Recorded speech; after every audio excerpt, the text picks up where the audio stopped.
Hello दोस्तों, स्वागत है आपका आपके अपने YouTube परिवार स्टडी फॉर एवर में। और आज हम स्टार्ट करने जा रहे हैं बेसिक मैथ्स की चैप्टर वाइज नई सीरीज। आपको सुबह 9:30 बजे ट्रिकी मैथ्स के क्लासेस मिल जाती होंगी, नोटिफिकेशन आपके पास आ जाता होगा अगर आपने चैनल को सब्सक्राइब किया है तो। अगर आपने चैनल को अभी तक सब्सक्राइब नहीं किया है तो सब्सक्राइब कर लीजिए। हम डेली सुबह 8 बजे करंट अफेयर्स की क्लासेस, 9:30 बजे मैथ्स ट्रिक्स की क्लासेस और बाकी अन्य क्लासेस भी जल्द से जल्द स्टार्ट करने जा रहे हैं। तो आज से हम स्टार्ट कर रहे हैं मैथ्स सीरीज की बेसिक मैथ की चैप्टर वाइज क्लासेस। मैथ्स के अंदर एक सबसे सिंपल और मैथ्स का मूल टॉपिक जो होता है वो है सिंप्लीफिकेशन, यानी कि नंबर सिस्टम भी जिसको अपन बोल सकते हैं। इसके अंदर 4-5 अलग अलग तरह के टॉपिक आते हैं जिनको हम स्टार्ट करेंगे। पहला टॉपिक आता है नंबर सिस्टम।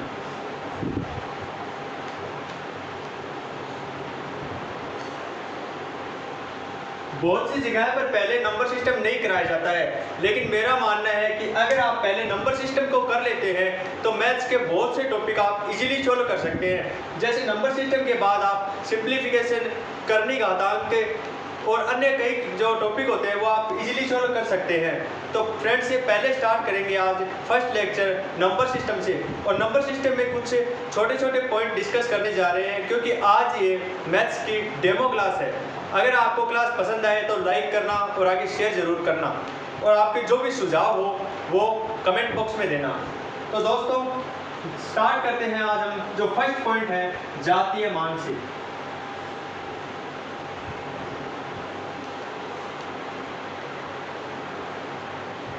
अधिकतर एग्जाम्स में ये क्वेश्चन पूछा जाता है कि आपको एक संख्या दे दी जाती है और उसमें से एक डिजिट को उठाकर पूछा जाता है कि इसका जातीय मान क्या है। जैसे कि मैं लिख देता हूं, ये संख्या है, इसके अंदर ये पूछ लिया जाता है कि इसका जातीय मान क्या है। तो दोस्तों, इस संख्या में मान लेते हैं कि 3 का जातीय मान पूछा है।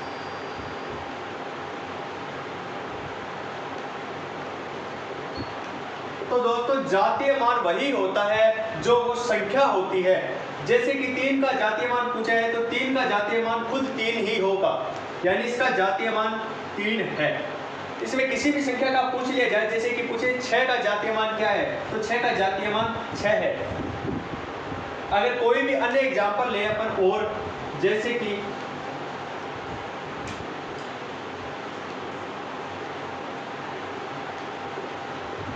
इसके अंदर पूछ लिया जाए कि 7 का जातीय मान क्या है, तो 7 का जातीय मान 7 ही होगा। पूछे 4 का जातीय मान क्या है, तो 4 का जातीय मान 4 ही होगा। अब इसी के बाद जातीय मान के अलावा एक और इसमें पॉइंट पूछा जाता है जो इसी तरह से इसी से रिलेटेड है, जो है स्थानीय मान।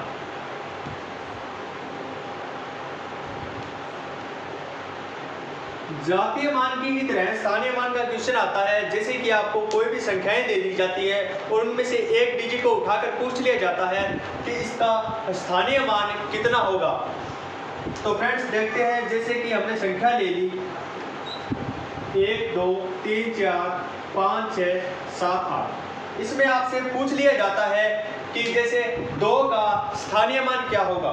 तो 2 के स्थानीय मान के लिए हम पहले तो वो संख्या लिखेंगे जिसका स्थानीय मान पूछा जाता है। जैसे कि इसमें 2 का स्थानीय मान पूछा जाए तो हम पहले तो 2 को लिख लेंगे, फिर ये देखेंगे कि 2 के आगे कितने डिजिट्स हैं। जैसे 1 2 3 4 5 6। 2 के आगे 6 डिजिट्स और हैं, तो इसी के आगे 6 जीरो और लगा देंगे।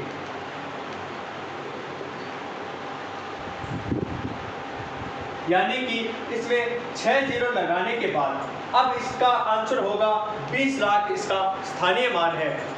जो भी पूछा जाए कि 2 का स्थानीय मान पूछ लिया तो 2 के बाद में जितनी डिजिट हैं उतने जीरो लगाएंगे। वह 2 लाख 20 लाख आ रहा है तो 20 लाख इसका स्थानीय मान है। इसी तरह अगर आपसे पूछ लिया जाए कि 7 का स्थानीय मान,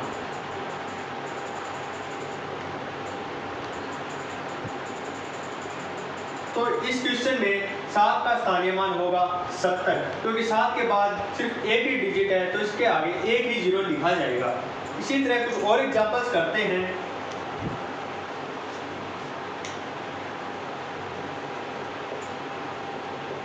इसमें अगर पूछ लिया जाए कि 5 का स्थानीय मान।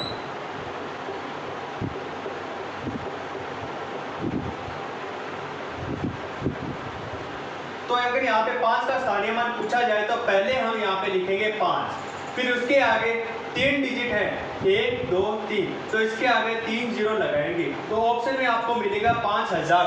तो आपको सिर्फ 5000 पे ही टिक करके आना है कि इसका 5 का स्थानीय मान 5000 है।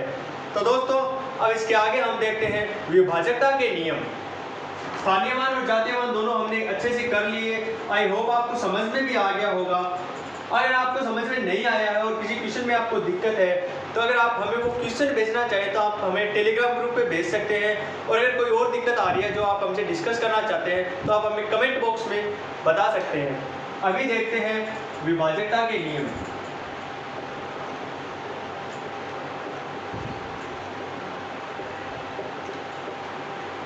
दोस्तों विभाजकता के नियम के ऊपर काफी क्वेश्चंस आते हैं एग्जाम में, 1-2 क्वेश्चन नंबर सिस्टम के अंदर आते हैं तो उनमें से विभाजकता का क्वेश्चन मिल ही जाता है हमें। जैसे कि हमें कोई संख्या दे दी जाएगी और उस संख्या में हमसे पूछा जाएगा कि इस संख्या में किसका भाग जाता है, या फिर क्या इस संख्या में 10 का भाग जाता है, 15 का भाग जाता है, 9 का भाग जाता है, अदर कुछ पूछ लिए जाते हैं। जैसे कि मैं संख्या लिखता हूँ 173।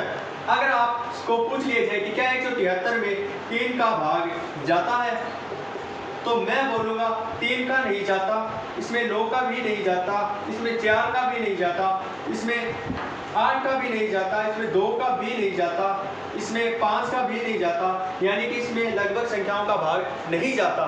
तो इसके लिए आपको सीखने पड़ेंगे विभाजकता के नियम। तो चलिए दोस्तों मैं बताता हूँ आपको एक एक करके सारी विभाजकता के नियम।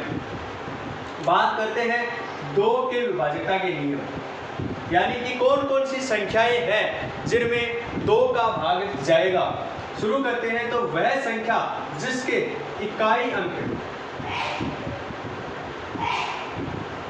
कोई भी संख्या जिसका इकाई अंक 2 4 6 8 वह 0 हो, उस संख्या में 2 का भाग जरूर जाएगा। इकाई अंक देख लेना फ्रेंड्स, जैसे 173 था तो इसमें ये इकाई का अंक होगा, ये इकाई का, ये दहाई का, ये सैकड़ा का। तो दोस्तों कोई भी संख्या जिसमें इकाई का अंक 2 4 6 8 और 0 हो, उस संख्या में 2 का भाग जाएगा। जैसे एग्जाम्पल के तौर पे मैं आपको कुछ बता देता हूँ। जैसे कि हमने संख्या ली 200 जिसके इकाई का अंक 2 है, तो इसमें 100 बार ये भाग चला जाएगा।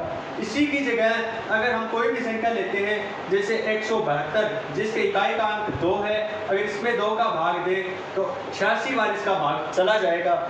इसी प्रकार हम अगर 4 इकाई अंक वाली कोई संख्या लें जैसे 164 तो इसमें 82 बार इसका भाग चला जाएगा। इसी प्रकार आप इन संख्याओं को इकाई का अंक मानकर कोई भी संख्या में भाग दे के देख लेना, जिस संख्या का इकाई अंक 2 4 6 8 में 0 होगा उस संख्या में 2 का भाग चला जाएगा। अब हम देखते हैं 3 के विभाजकता के नियम। संख्याएं जोड़ने पर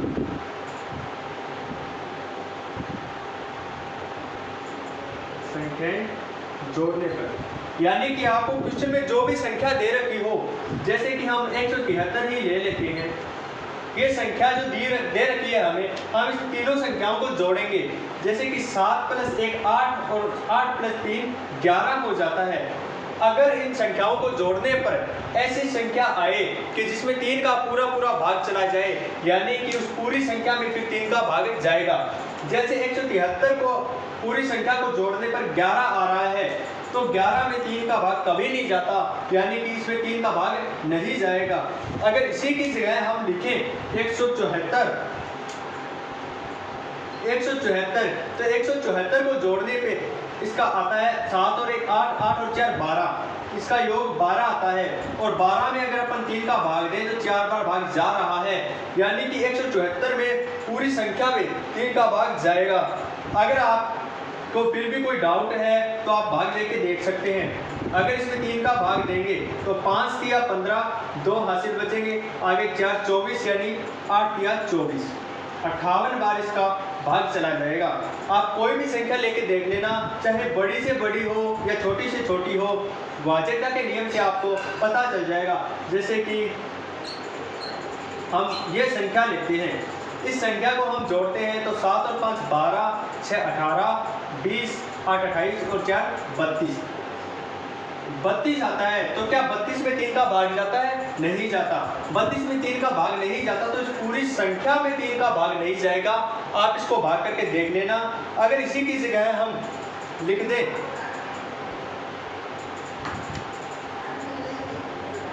2, तो फिर इसका योग हो जाता है 5 और 7 12, 12 और 6 18, 18 और 8 24, 24 और 4 28, सॉरी 12, 6 18, 18 और 20 और 10 30, 30 इसका योग आ जाता है। अगर 30 के अंदर अपन 3 का भाग देके देखें तो 10 बार भाग जा रहा है, यानी कि इस पूरी संख्या में 3 का भाग जाएगा। और अगर आप इस क्वेश्चन को ध्यान से देखें तो आपको ये भी पता चल जाएगा कि इसका इकाई का अंक 2 है, यानी कि इसमें 2 का भाग भी जाएगा। तो चलिए फ्रेंड्स आगे देखते हैं विभाजकता में 4 का नियम। मैं ये साफ कर रहा हूँ फ्रेंड्स, आई होप आपको समझ आ रहा होगा।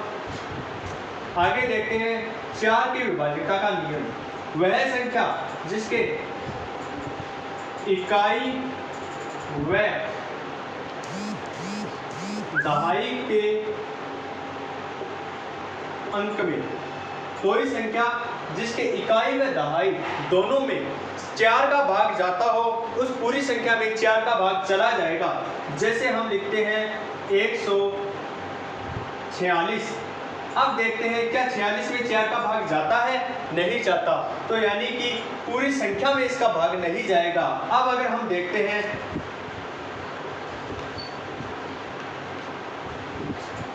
हम इतनी बड़ी संख्या लेते हैं, अगर हम इसको एग्जाम में 4 से भाग देने के लिए बैठेंगे तो हमारा काफ़ी टाइम चला जाएगा और एग्जाम में हमारे पास इतना टाइम नहीं होता, यानी कि हमें क्वेश्चन को जल्द से जल्द करने की ज़रूरत होती है।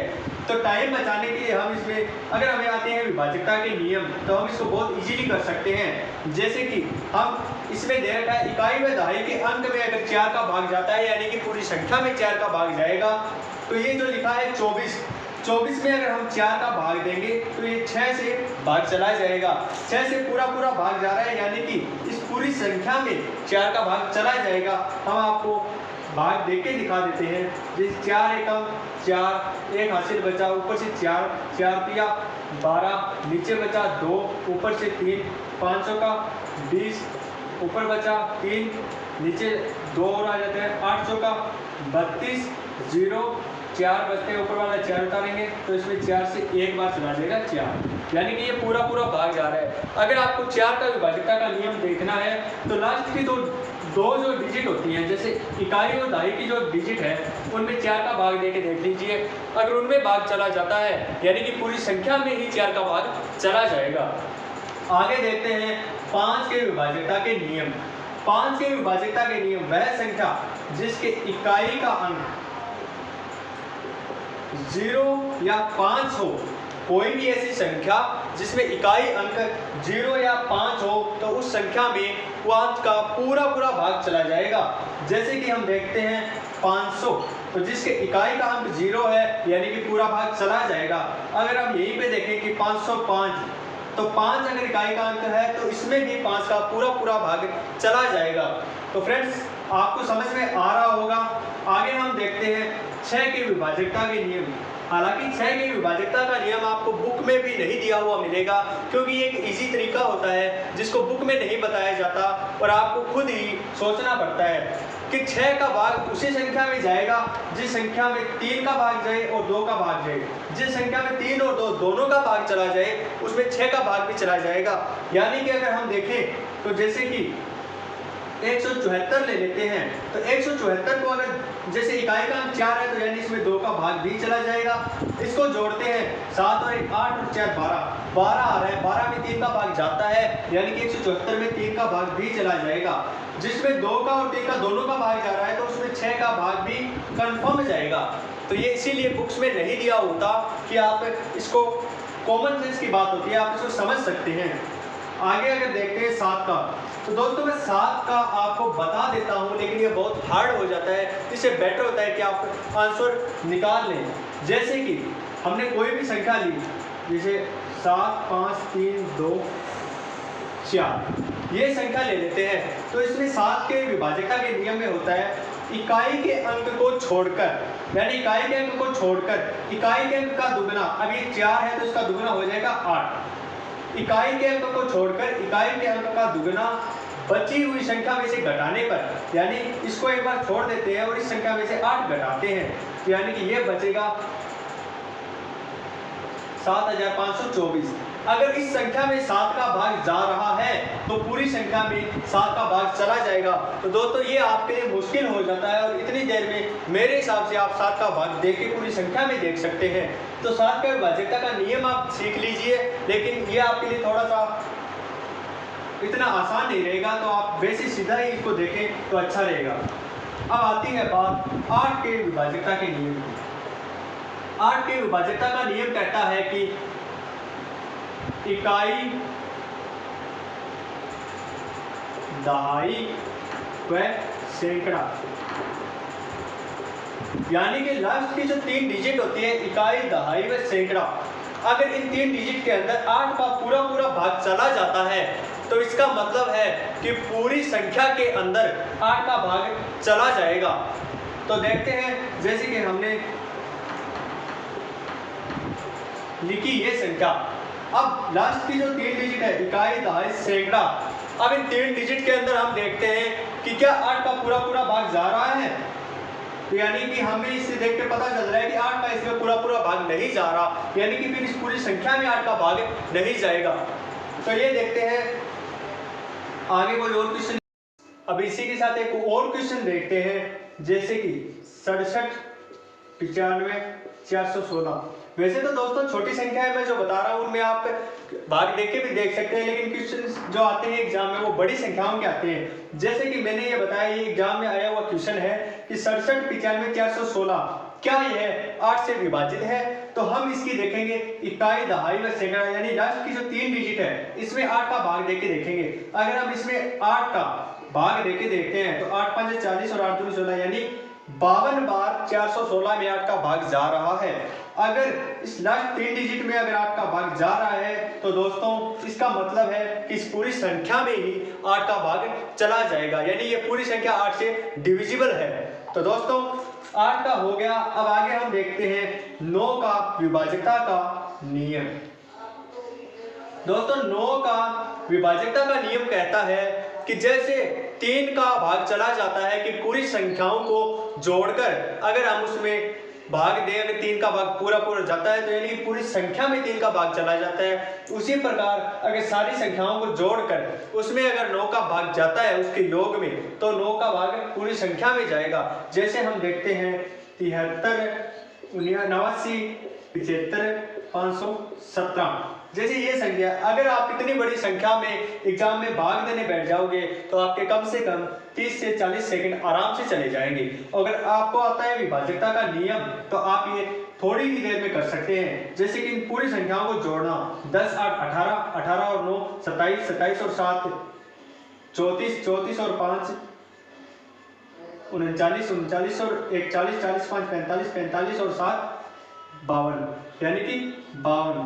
52 एक ऐसी संख्या है जिसका 9 में पूरा पूरा भाग नहीं जाता, तो इसका मतलब यह है कि इस पूरी संख्या में 9 का भाग नहीं जाएगा। इसी के साथ अगर हम कुछ और एग्जांपल देख लेते हैं, जैसे कि मैं आपको कोई ऐसा क्वेश्चन करवा देता हूं जो एग्जाम में आया हुआ होगा। तो कोई क्वेश्चन देख लेता हूं,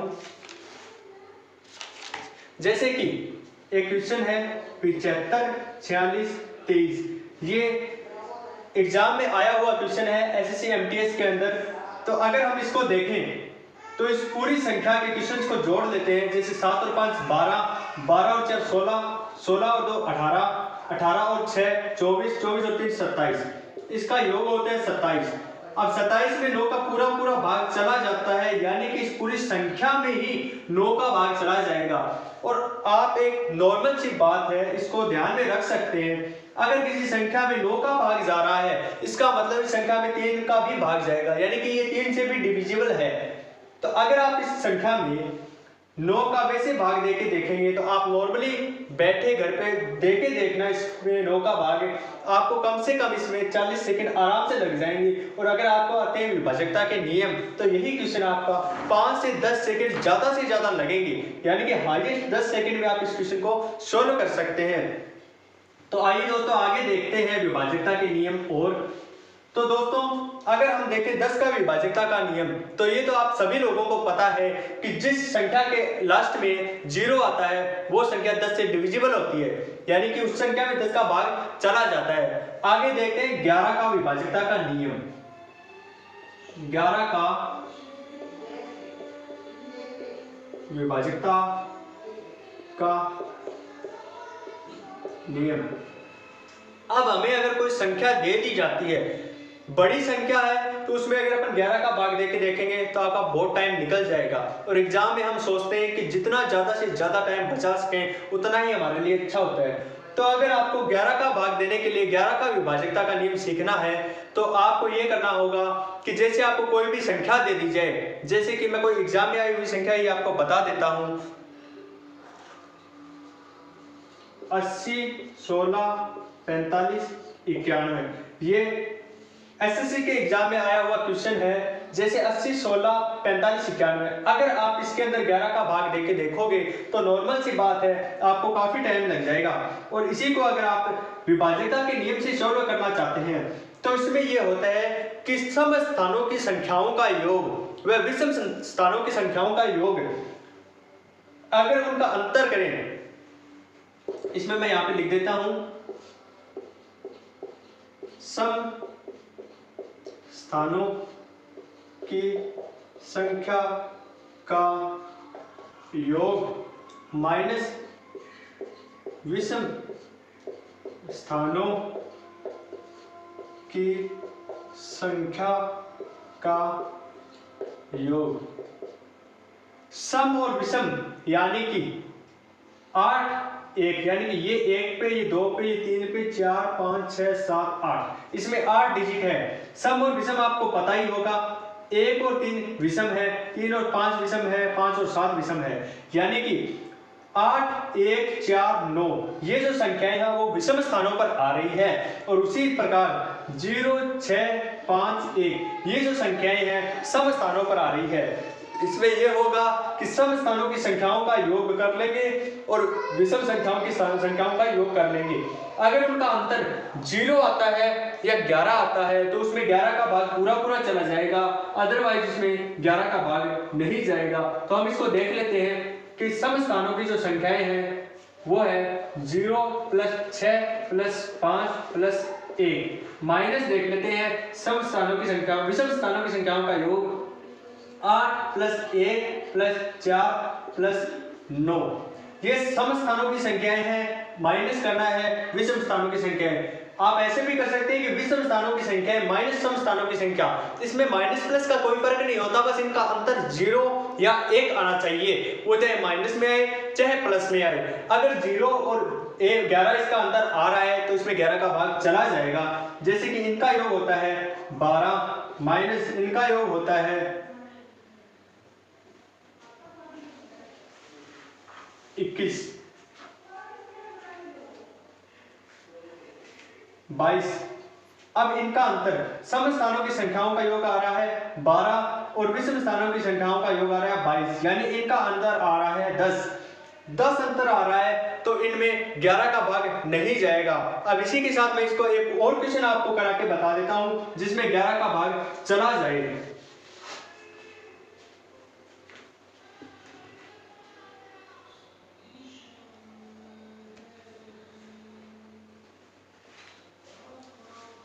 तिरानवे 82 45 ये सीजीएल के अंदर आया हुआ क्वेश्चन है। सीजीएल 2012 के अंदर क्वेश्चन आया था। इसमें देखते हैं 93 82 45, हो सकता है 12 में नहीं आया तो कोई पहले आया होगा, लेकिन मेरे हिसाब से ये लिखा हुआ था कि सीपीओ के एग्जाम में क्वेश्चन आया था। तो देखते हैं इसमें सम स्थानों की संख्याओं का योग, जैसे कि 3, 2 और 5, 5 और 5 10, इनका योग 10 होता है। अब देखते हैं विषम स्थानों की संख्याओं का योग 9, 8 और 4 माइनस, यानी कि 9, 8 और 4 12 और 9 21, इनका योग होता है 21।